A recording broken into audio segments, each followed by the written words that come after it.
نحمده ونصلي على رسول الكريم اما بعد فاعوذ باللہ من الشیطان الرجیم بسم اللہ الرحمن الرحیم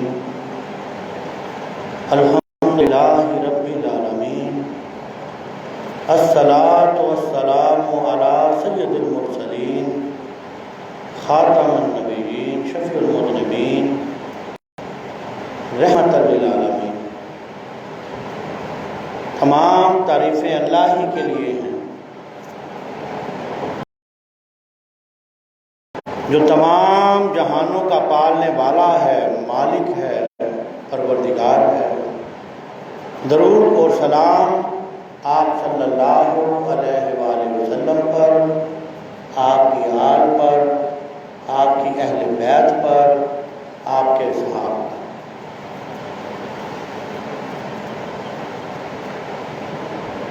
ایمان جو ہے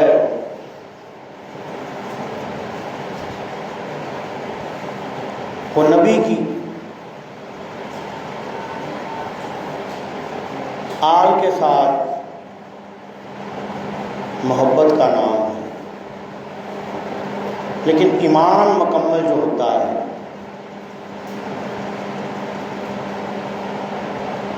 لا الہ الا اللہ، لا کوئی نہیں، الہ جو تم نے بہت سارے معبود بنا رکھے ہیں، الا اللہ سوائے اللہ کے ان میں سے کوئی بھی عبادت کے لائق نہیں، یعنی یہ ایمان کا پہلا حصہ ہے۔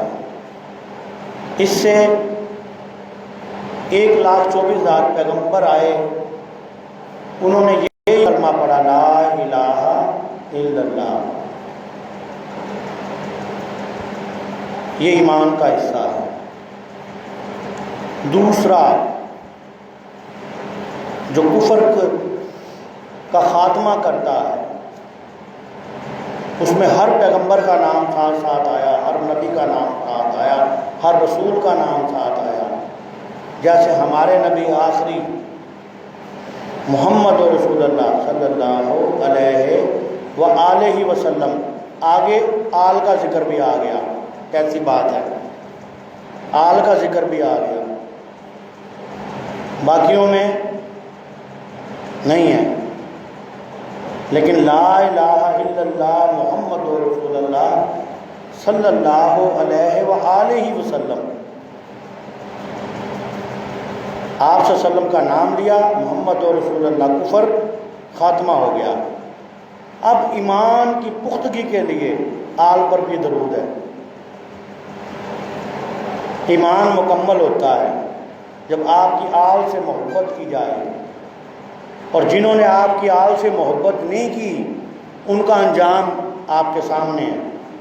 واقعہ کربلا کے اندر دیکھ لیں، انہوں نے بغض رکھا، کلمہ پڑھ لیا، کلمہ پڑھ لیا، 2 حصے پڑھ لیے، لا الہ الا اللہ محمد رسول اللہ پڑھ لیا جی، کلمہ پڑھ لیا جی، مسلمان ہو گئے، لیکن کامل ایمان والے نہیں ہوئے۔ وہ ان کے اندر بغض تھا آپ کی آل کا۔ اور نماز بھی ہماری بغیر مکمل نہیں ہو، آل کے جب تک آل پر درود و سلام نہیں بھیجتے، 5 وقت کی نماز میں نماز بھی مکمل نہیں ہوتی۔ تو اب جو یہ یزید کی ترجمانی کرتے ہیں، اس کو بیٹا بتا دیتے ہیں کہ صحابی کا بیٹا تھا اور یہ تھا وہ تھا، بس تمہارا ایمان یہ ہے، تمہارا ایمان یہ ہے۔ اس طریقے سے بات نہیں کرتے، اس طریقے سے تفرقہ بازی نہیں پھیلاتے۔ تم یزید کے مقام کو نہیں بڑھا سکتے، تم اس کے خانوادے کے کسی بھی بندے کا مقام نہیں بڑھا سکتے۔ کیوں کہ مقام حاصل ہی تب ہوگا جب وہ لا الہ الا اللہ محمد رسول اللہ اور پھر درود پڑھے گا صلی اللہ علیہ وآلہ وسلم، پھر وہ ایمان والا ہو جائے گا۔ تو اس لیے ایسے ہی فضول میں ترجمانی نہ کریں یزید کی، جیسے ہم یہ چاند یکم محرم سے لے کے 10 محرم تک علماء کرام کا ہم ٹاکرا دیکھتے رہے نا، سوشل میڈیا پر بھی اور بڑا جنگ و جدل لگی ہوئی تھی، کوئی گریہ زاری کر رہا ہے، کوئی عزاداری کر رہا ہے، کوئی یزید کی ترجمانی کر رہا ہے، ناسبی کہتے ہیں ان کو، جو یزید کی ترجمانی کرے ان کو ناسبی کہتے ہیں، ناسبی فرقہ ہے۔ سنی وہابی دیوبندی شیعہ تو سنے ہیں نا ہم نے، لیکن ناسبی کے بارے میں نہیں سنا۔ اب یہ بھی سامنے آ گیا، نہیں جی یہ نہ سنی ہیں، نہ یہ بریلوی ہیں، نہ دیوبندی ہیں، نہ اہل حدیث ہیں، یہ ناسبی ہیں جو یزید کی ترجمانی کرتے ہیں۔ اب آ کے یہ بات بھی واضح علماء کرام نے کر دی، بلکہ یہ بات علماء دیوبند نے کی ہے۔ علماء دیوبند کو جب سنتے ہیں تو وہ کہتے ہیں کہ یہ جو یزید کی ترجمانی کرتے ہیں یہ ناسبی حضرات ہیں، ناسبی ہیں یہ۔ اب یہ ایک فرقہ سامنے آ گیا ہے کہ جو یزید کی پیروائی کرتا ہے، یزید کے لیے ہمدرد ہے، وہ ناسبی ہیں۔ تو پتہ ہونا چاہیے کہ یہ ناسبی ہیں، ان کا مسلک نہ سنی ہے، نہ اہل حدیث ہے، نہ بریلوی ہے، نہ شیعہ ہے، یہ ناسبی حضرات ہیں۔ یہ بیچ میں سے ایک چیز نکلی ہے، علماء کرام نے نکالی ہے، اور علماء کرام سے سن رہے ہیں اب ان کے بارے میں کہ ان کا کسی مکتبہ فکر سے تعلق، ان کا اپنا ہی ایک فرقہ ہے۔ اور بات ایمان کی چل رہی ہے۔ ایمان آپ کی محبت کا نام ہے، آپ کی آل سے محبت کا نام ہے۔ آپ حضرت ام سلمہ سے فرما رہے ہیں کہ آج دروازہ بند کر دیں، کوئی اندر نہ آئے۔ علماء سے سن رہے ہیں نا یہ واقعات ہیں، تو آپ نے بند کر دیا۔ تھوڑی دیر کے بعد رونے کی آواز آئی، تو آپ نے پوچھا کون؟ ان کے امام حسین علیہ السلام۔ آپ نے فرمایا اس کے رونے کی آواز مجھ سے برداشت نہیں ہوتی، دروازہ کھول دو۔ آئے، آپ نے گود میں لے لیا۔ گود میں لینے کے بعد زاروں قطار رو رہے ہیں۔ یہ کہہ رہے ہیں کہ رونا کہاں پہ لکھا ہوا ہے؟ آپ تو ابھی شہید بھی نہیں ہوئے، آپ کی گریہ زاری نبی پاک صلی اللہ علیہ وسلم سے شروع ہوگی، امام حسین علیہ السلام کی ابتدائی آپ گریہ زاری سے ہے۔ آپ تو ام سلمہ ام المومنین پہنچ رہی ہیں کہ سرکار کیوں رو رہے ہیں آپ؟ آپ نے فرمایا جبرائیل علیہ السلام آئے تھے اور یہ مٹی لے کے آئے، اور جب مٹی دکھا دی انہوں نے کہ اس مقام پہ جائے گا اور اس کو شہید کر دیا جائے گا۔ تو کہنے کا مقصد یہ ہے کہ گریہ زاری نبی پاک صلی اللہ علیہ وسلم کی سنت ہے۔ وہ تو آپ کی محبت میں ابتدا سے شروع ہو گیا کام۔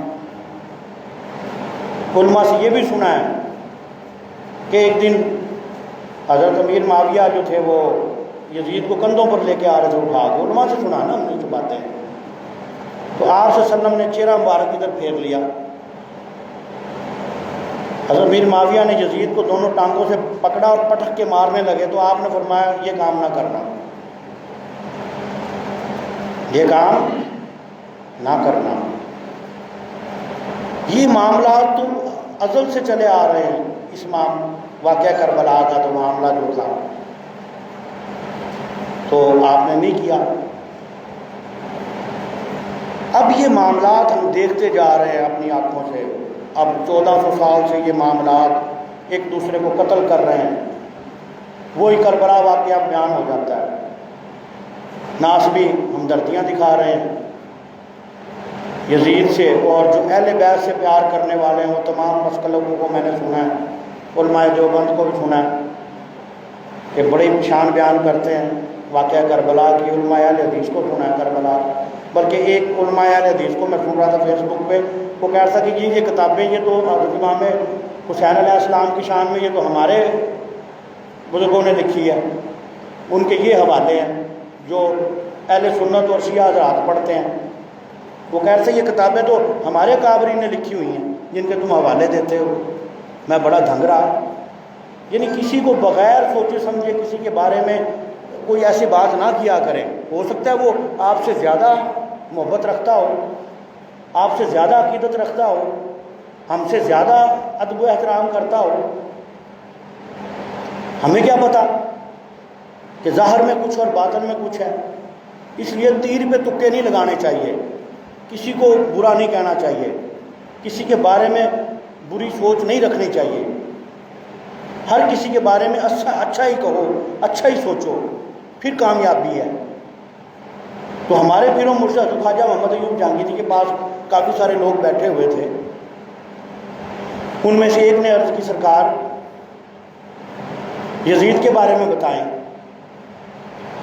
تو ہمارے پیر و مرشد نے فرمایا کہ یزید کو چھوڑو، مجھ سے حسین کے بارے میں پوچھو، میں حسین کے بارے میں تمہیں بتاتا ہوں۔ تو سرکار نے فرمایا کہ حسین پاک اور حضرت حسن علیہ السلام آپ سجدے کے اندر ہیں۔ تو دونوں بھائی آپ کے اوپر آ گئے اور آپ سجدے کے اندر ہیں۔ صحابہ کرام سمجھے پتہ نہیں کیا ایسا معاملہ ہو گیا۔ ایک صحابی روکنے لگا تو آپ نے سنو نیچے سے دیکھا، اشارہ کر دیا کہ رہنے دو۔ اور پھر ہمارے پیر و مرشد نے بتایا کہ جو جمعے کا خطبہ دیتے ہیں ہم، خطبہ پہلے حصے میں بیٹھ جاتے ہیں، یہ حضرت امام حسین کے لیے آپ صلی اللہ علیہ وسلم بیٹھے تھے۔ آپ بیٹھے، یہ سنت رسول بن گئی۔ ہر خطیب جو ہے خطبہ دینے والا جمعے والے دن وہ آدھا خطبہ دے کے پھر بیٹھ جاتا، پھر دوبارہ۔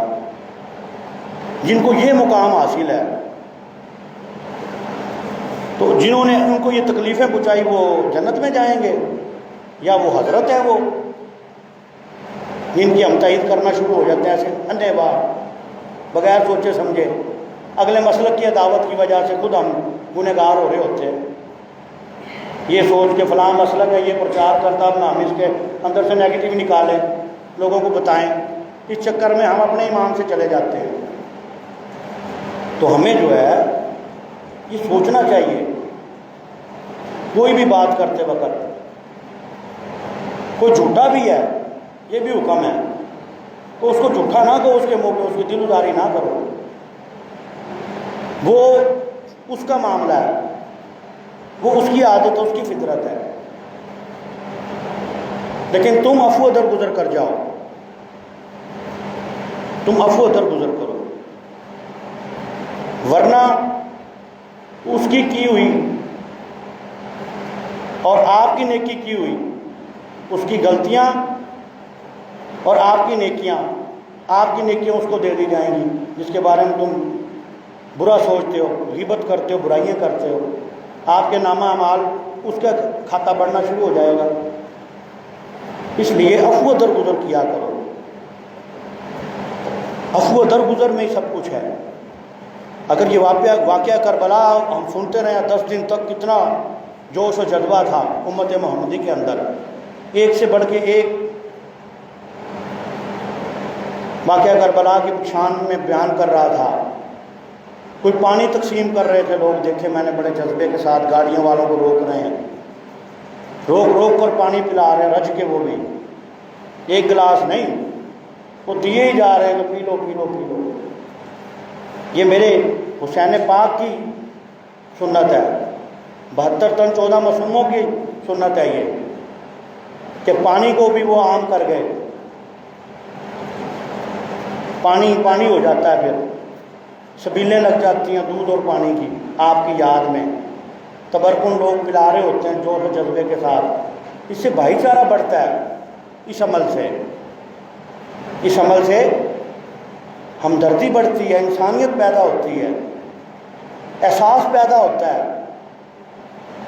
کربلا کے والوں کے ساتھ جو سلوک ہوا پانی کی وجہ سے، اور وہ صرف سٹیٹس کی بات تھی، پچھلے جمعے میں نے کہا تھا کہ یہ لوگ صرف سٹیٹس کے کو تھے، یہ اس وقت آل امیہ ہو گیا، آل قریش ہو گیا، آل عباس ہو گیا، یہ سٹیٹس والے تھے، بس اپنے پیسے کی روک اور پیسہ کیسے ٹھگنا، کیسے کمانا ہے، کس طریقے سے کرنا ہے، وہ یہ اسی پہ لگے رہے۔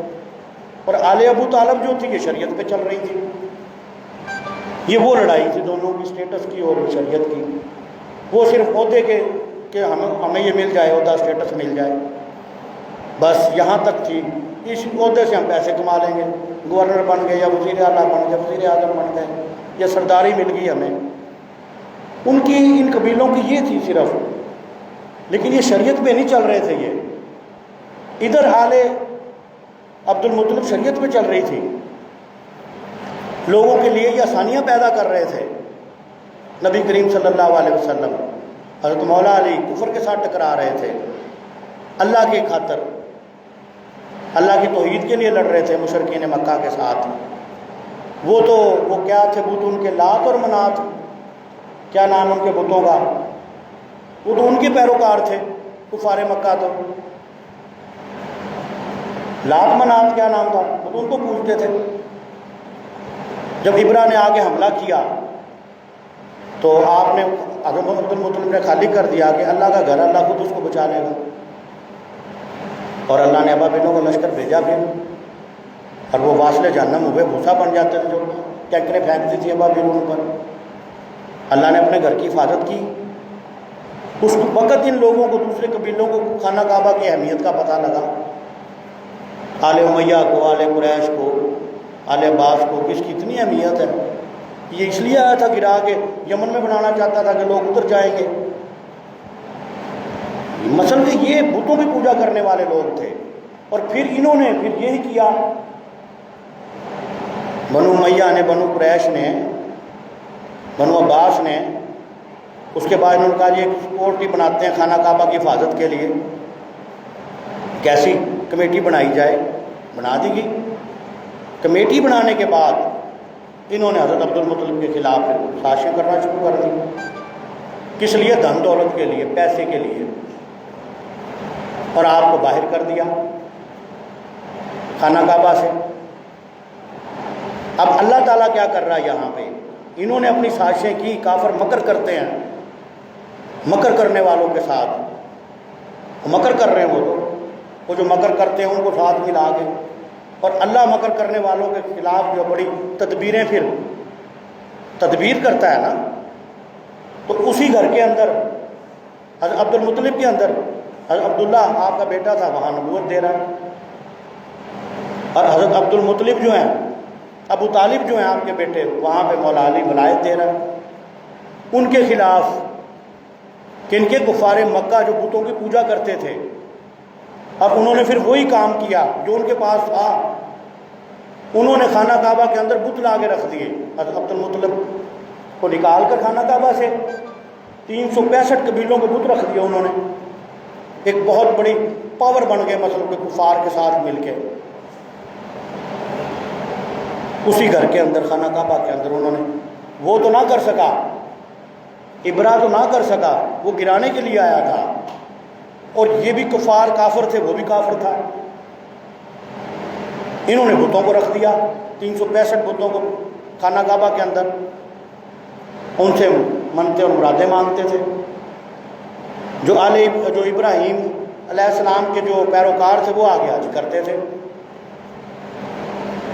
تو جب آپ بڑے جوان ہوئے، نبی کریم صلی اللہ علیہ وسلم اور مولا علی پھر حرم پاک کے اندر آئے. انہوں نے پوچھا یہ کیا ہے؟ تو ابو جہل نے کہا کہ آپ کو نہیں پتا یہ بت ہم نے کیوں رکھے ہیں. آپ نے فرمایا کیوں رکھے ہیں؟ اس سے ہمیں فائدہ ملتا ہے، دوسرے قبیلے والے ہمیں پیسے دیتے ہیں، پیسے اس چیز کے بھی دیتے ہیں، اور جو باہر اسٹال لگاتے ہیں اس کے بھی پیسے لیتے ہیں تاجروں سے ہم. تو جب آپ اندر بیت اللہ شریف کے اندر گئے تو وہ بتوں کا بہت سارے رکھے ہوئے تھے.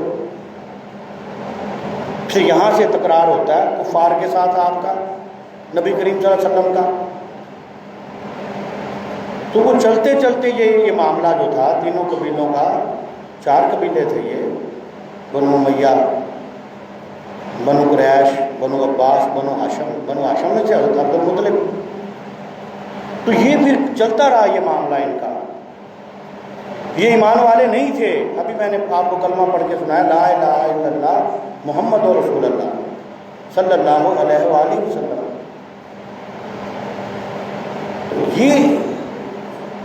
یہ ایمان والے نہیں تھے. یہ تو اسٹیٹس کو تھے، پیسے والے تھے کہ پیسہ کمائیں گے خانہ کعبہ کے اس پہ نام سے. تو یہ پھر جنگ و جدل ہوئی ہے، جنگ بدر ہوئی ہے، اس میں یہ واصل جہنم ہوئے ہیں کافی سارے. جنگ بدر کے اندر کفار مکہ کے جو ساتھی تھے یہ سارے، لڑائی تو یہ شریعت کی ہے ان کے ساتھ، چلتی چلتی وہ لڑائی دیکھ لیں، بدر سے احد، خندق، تبوک، وہ چلتے چلتے فتح مکہ تک پہنچ گئے۔ پھر یہ بتوں کی پوجا کرنے والے لوگ تھے، کفار مکہ سے تھے، یہ ان کو شکستیں ہوئیں اور اسلام غالب آیا پھر ان پر، لیکن انہوں نے آل کو نہیں مانا۔ انا حسین منی و انا من الحسین، حسین مجھ سے اور میں حسین سے ہوں، یہ ان کے لیے تھا، کفار مکہ کے لیے یہ باتیں تھیں۔ من کنت مولا فہذا علی مولا، کہ جس کا میں مولا اس کا علی مولا، یہ ان لوگوں کو کہا جا رہا تھا واقعہ کربلا سے پہلے کفار مکہ سے۔ کیوں کہ ان کو مقام حاصل تھا، یہ توحید پرست تھے، یہ اللہ تعالیٰ کی توحید کا پرچار کر رہے تھے یہ لوگ، اور آخری ٹکر، آخری مارکا جو ہے یزید کے ساتھ، وہ یہ توحید پرستی کا تو تھا، اللہ کی توحید کا تو تھا۔ وہ اپنے سٹیٹس کو لے کے چل رہے تھے، اس نے شرط رکھ دی میری بیعت، اب میں امیر بن گیا ہوں، میری بیعت، جبکہ حکم ہے کہ آتی اللہ و آتی رسول و اولی الامر منکم، اطاعت کرو اللہ کی، اللہ کے رسول کی، جو اولی الامر حضرات ہیں، متقی اور پرہیزگار ہیں، ان کا حکم آیا بیعت کا کہ ان کی بیعت کرو۔ اب یہ علماء کرام بھی بتا رہے ہیں کہ یزید فاسق اور فاجر تھا، بڑی بڑی کتابوں کے حوالے دے رہے ہیں۔ اب فاسق اور فاجر کی بیعت کیسے ہو سکتی، وہ تو متقی پرہیزگار ہی نہیں ہے۔ بیعت تو کی اسی لیے جاتی ہے اللہ تعالیٰ کی شان اور اللہ تعالیٰ کی توحید بیان کرنے کے لیے، اللہ تعالیٰ سے نسبت قائم کرنے کے لیے بیعت کی جاتی ہے۔ بیعت کا مقصد تو یہ ہے کہ میرا ایمان ہے اللہ پر، میرا ایمان ہے اللہ کے تمام رسولوں پر، میرا ایمان ہے ان کی تمام کتابوں پر، میرا ایمان ہے ان کے تمام فرشتوں پر، میرا ایمان ہے مرنے کے بعد اٹھنے پر اور دن قیامت پر اور اچھی بری تقدیر پر۔ پھر توبہ کرتا ہے کہ اللہ میرے اگلے پچھلے گناہوں کو معاف کر دے، اور آج میں نے تیرے تمام حکم قبول کیے، یہ بیعت ہے۔ اب یزید کے اندر یہ چیز تھی تو پھر تو اس کا رائٹ بنتا تھا وہ حضرت امام حسین علیہ السلام سے بیعت لیتا، اگر وہ اولی الامر تھا، شریعت کا پابند تھا، تو پھر تو بیعت کرنی چاہیے تھی۔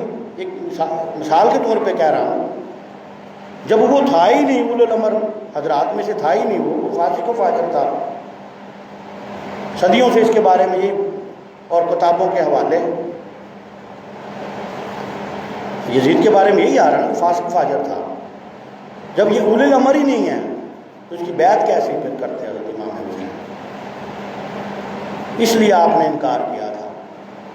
آپ نے تو اور بھی کچھ کہا تھا کہ اگر تیرا دادا میرے دادے جیسا ہے یا تیری دادی میری دادی جیسی ہے، آپ نے یہ بھی کہا تھا ایک مقام پر یزید سے، تو پھر میں تیری بیعت کر لیتا ہوں اگر ان کا یہ سٹیٹس ہے تو۔ متقی اور پرہیزگار تھے وہ، تمہارے دادا دادی، تمہاری نانی نانا، تو چلیں آپ نے پیچھے بھی حوالہ دے دیا نا، اور میرا نانا میرا دادا دادی آپ نے حوالہ دیا کہ وہ متقی پرہیزگار تھے، دین ابراہیمی پہ وہ عمل کرتے تھے، اس کے پیروکار تھے، اور ان کے جتنے بھی عزیز و کار تھے وہ یہی تھے، بت پرست تھے یا غیر مسلم تھے۔ بنو امیہ میں جتنی رشتہ داریاں تھیں ان کی، اکثریت ان کی یہی تھی، غیر مسلموں میں تھے، عیسائی تھے، یہودی تھے، مختلف مذاہب میں انہوں نے شادیاں کی تھیں۔ کسی حوالے سے بھی ان کی بیعت نہیں ہے، کیونکہ یہ تو وہ مطلب کہ اہل ہی نہیں تھے، یہ تو ایک ایسے ہی یزید نے بدلہ لینے کے لیے یہ سارا کھیل کھیلا تھا کہ اب میں وزیر اعظم بن گیا ہوں یا گورنر بن گیا ہوں یا میں یہاں کا ریاست کا سربراہ ہوں تو میری بیعت ہو۔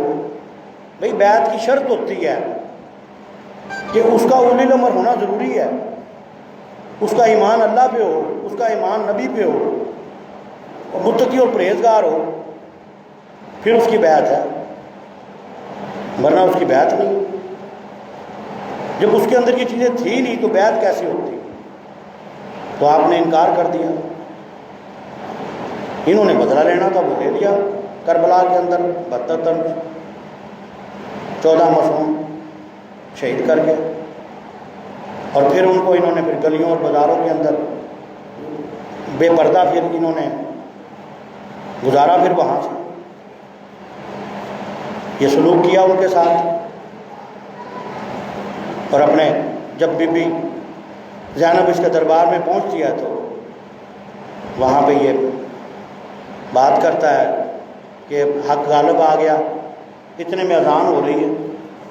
جب اشہد ان لا الہ الا اللہ اشہد ان محمد رسول اللہ آپ کھڑی ہو گئی. آپ نے فرمایا کہ قیامت تک اسی طرح ہی حسین کے نانے کا ذکر ہوتا رہے گا. تو اس وقت بی بی فیضہ بھی وہاں پہ تھی جو بی بی فاطمہ کی غلام تھی، خادمہ تھی.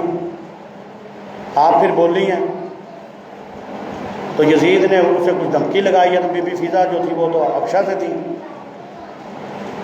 جب وہ بولی ہیں تو انہوں نے کہا میں حبشہ کی بیٹی ہوں. تو وہ جتنے بھی حبشی تھے انہوں نے تلواریں نکال لی تھی یزید کے دربار میں. ساتھ ہی یزید پھر بکری بن گیا تھا.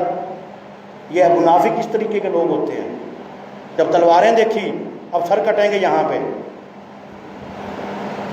جب وہاں پہ اہل ایمان تھے انہوں نے دیکھا کہ ایک حبشہ کی عورت کے لیے ان کی تلواریں نکل آئیں یزید کے دربار میں، اور یہ تو آل نبی اولاد علی کے ساتھ کیا سلوک کیا. تو پھر وہاں پہ بغاوت ہوئی ہے اس کے خلاف. اس کی اپنی بیوی نے آ کے اس کے خلاف بغاوت کی ہے، اس کے بیٹے نے. اس کی اپنے انجام تک پہنچا، اپنی فیملی نے اس کو انجام تک پہنچایا. پھر اس کے بیٹے کو لایا گیا منصب پہ بٹھانے کے لیے، معاویہ ثانی کو. اس نے کہا میں تو نہیں اس منصب پہ بیٹھ سکتا، میرے باپ نے ظلم کیا ہے. اس میں سے حسین اور اس کے 72 رفقا کی خون کی بدبو آ رہی ہے، میں کیسے بیٹھ جاؤں اس پہ؟ میرے باپ نے تو بہت ظلم کیا ہے. جب اس کے گھر والے یہ بات کر رہے ہیں تو یہاں پہ ناسبی حضرات جو بڑے ہمدرد اٹھ پڑتے ہیں یزید کی حمایت کرنے کے لیے. ہمدردی یہاں سے دیکھیں نا کہ جب یزید کی فیملی میں بغاوت ہوگی، اس کی بیوی، اس کا بیٹا، اس کا دوسرا بیٹا معاویہ ثانی کہہ رہا ہے کہ بھائی نہیں میں نہیں بیٹھ سکتا اس منصب پہ. تو یہ چیزیں ہیں. ایسے ہی نہ اس میں مطلب کہ کسی کی عداوت میں ایمان سے خارج ہو جاؤ. ہمیں بچنا چاہیے ان چیزوں سے.